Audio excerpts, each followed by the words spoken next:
We all got quite excited that he's found. We know he's still alive and with us, which was the main thing. Everybody loves him. It's like a circle, puts it back together again. Welcome home. You have always been one of us in the green, and today we recognise you for all you have given. Thank you, mate.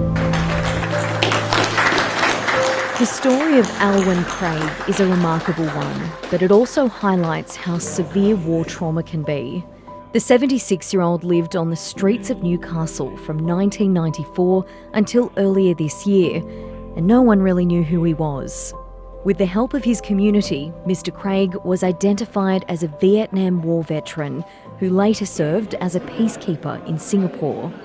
Barry Francis was his platoon medic in the 6th Battalion of the Royal Australian Regiment in 1969.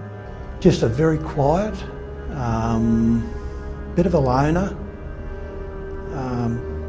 good-looking, blonde-haired, blue-eyed young country lad, basically, but a nice bloke, a nice fella. And he's been to hell and back.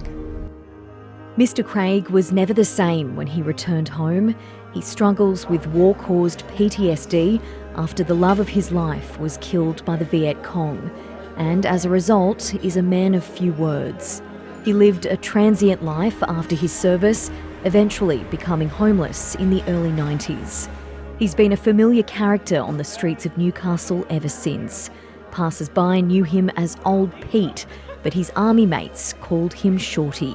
Yeah, I sort of had not thought too much about that for a long, long time, and I wrote a letter to Veteran Affairs for Alwyn's pension and that sort of thing, and described in it our very first contact over there, which was, I think we all looked at each other afterwards and wondered how the hell we were still alive with what happened. Mr. Craig was recently honoured at a presentation in Newcastle where he received 9 unclaimed war medals and badges.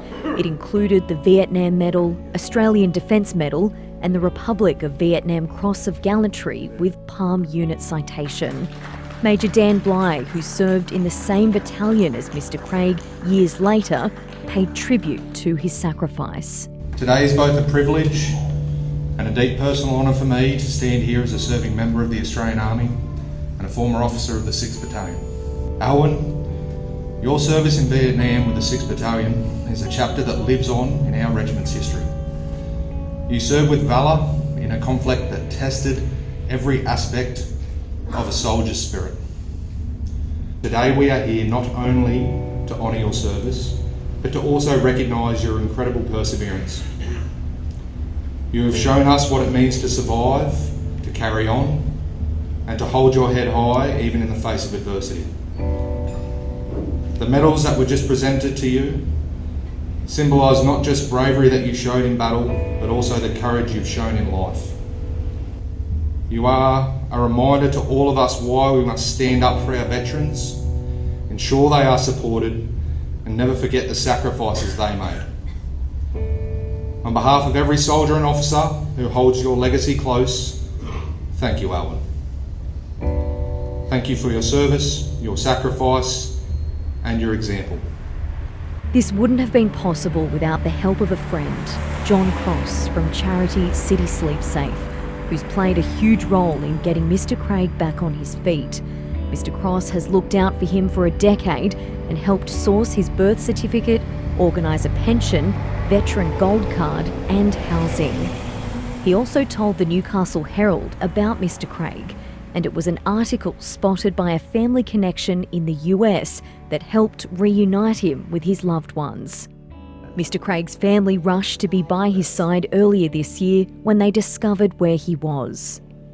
Everybody cares about him, everybody loves him.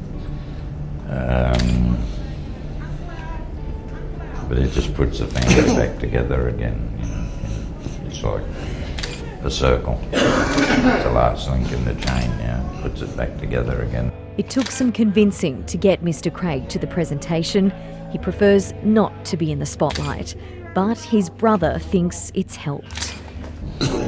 I've been watching him and I think it's hopefully been good for him. And the next couple of days might help him come out of his shell a little bit.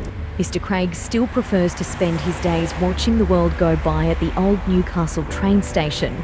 But thanks to the support of family and friends who are back in his life, he happily returns to his unit each night to sleep in his own bed.